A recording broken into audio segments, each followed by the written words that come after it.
Hello everyone, I'm Greg Otto with FedScoop TV, and today we're at the Public Sector Innovation Summit, and I'm talking with Dr. Tyrone Grandison, the Deputy Chief Data Officer for the Department of Commerce. Thanks for joining us today. Thank you for having me. So tell me about your top 3 priorities for the year. So I'm focused on how do I actually increase accessibility and usability of commerce data? Okay. How do we actually encourage more private public data partnerships? Okay. And finally, like, how do I actually create the foundations for a data-driven government? Okay. So on the first one, like, how do we increase use and accessibility of commerce data? We have multiple projects going on. So we have the Commerce Data Usability Project, Okay. which is at commerce.gov/data usability, which basically tries to break down the barriers of how people actually understand, use, and access commerce data itself. So there we have data tutorials on everything from how do we find the right customer, the customer that you want to actually engage with, to how do we actually include weather models on hail and hurricanes into your risk models, into your decision making, into your operations. We have one project called MIDAS. Right. MADAAS. You can read about that on FedScoop.com, by the way. Making income data accessible as a service. And the whole premise there is that we have a wealth of data within Census that is completely untapped, completely unknown, sad to say, that we want to actually have a discussion about. Okay. Right? On income. So income and income inequality. So how do we actually tease the data out, grab the nuances of it, and actually have people look at the data itself from a new lens, a more detailed lens itself, and then start talking about what are the solutions or recommendations you can actually have on that. Okay. Quick fact, people normally say that women on average make around 70 to 77% Right. every dollar, right? Right.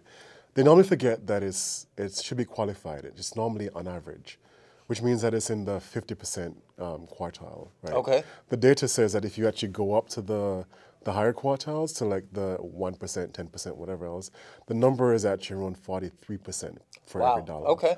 Yeah, so just having that discussion and actually showing people that there are ways, if you don't mind moving somewhere or doing different jobs, given your skill set, that you can actually do that with open data itself, that is phenomenal. And the hope, the dream is that we have this platform that entrepreneurs can actually leverage really quickly in a short period of time, such that they can actually build their businesses and have the businesses grow quickly. And hopefully, we create more jobs that way.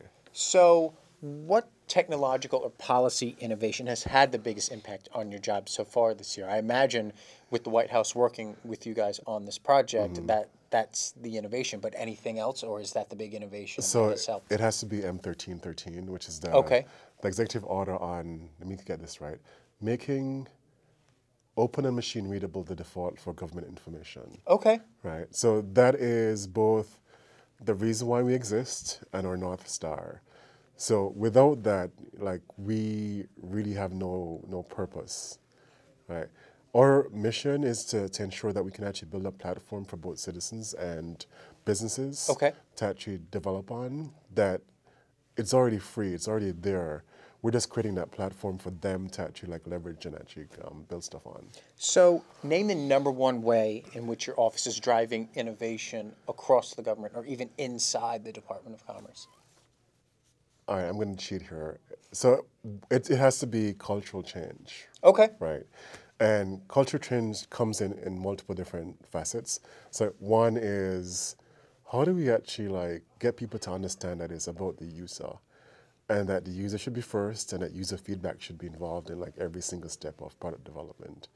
The second is basically how do you show that you can develop and deploy data products in a way that is agile and that is in shorter time frames, which is not what people expect right now. Right.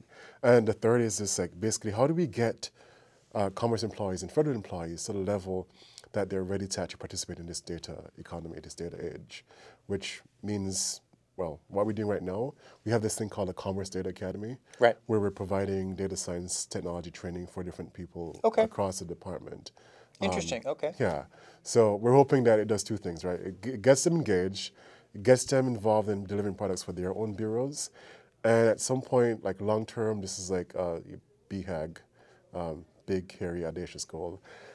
We want to help reduce the failure rate for government IT projects. Like right now, the failure rate, sorry, let me rephrase that. The success rate is around 25%. We want to increase the success rate. Okay. And frame it positively. So Yes. we're at an interesting time. There's only a few months left in the administration, and I know you've been working hard with your team. Yep. What are you doing, or what needs to be done even more to lay the groundwork to make sure the stuff that you're doing, makes its way into future administrations? So, one, everybody has a transition plan that they're executing on right now. I think the big thing that we can actually do is to make sure that if anyone actually tries to remove the work that we're doing or the team itself, that we'll be missed by people, right? You know, an entrepreneur, a business person, a citizen, you know, somebody that works as a statistician within Census or BA will actually say, what happened to the commerce data service people, right? We have to actually prove our value, and we think we're doing that every single day. We have a roster of like 40 projects. We're engaged with at least like 11 other 12 bureaus like actively. And we're trying to make sure that, you know, we're giving value back to the bureaus. Great, great. Very, very interesting stuff. Appreciate you stopping by. Thank you so much. For all of our videos, check out our YouTube channel, and for more information, check out fedscoop.com. I'm Greg Otto. Thanks for watching.